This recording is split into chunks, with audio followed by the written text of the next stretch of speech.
Subscribe to our channel by clicking the subscribe button.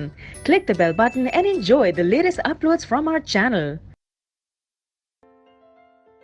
Now students, see the first question. So the question is why do we pull the rope downward? हम क्या करते हैं? Downward पुल क्यों करते हैं रोप को, रस्सी को, फॉर क्लाइंबिंग अप, ऊपर चढ़ने के लिए रस्सी से. तो ऐसा क्यों करते हैं? See, when we pull the rope downward, जब हम क्या करते हैं? पुल करते हैं डाउनवर्ड. किसको? रोप को, रस्सी को.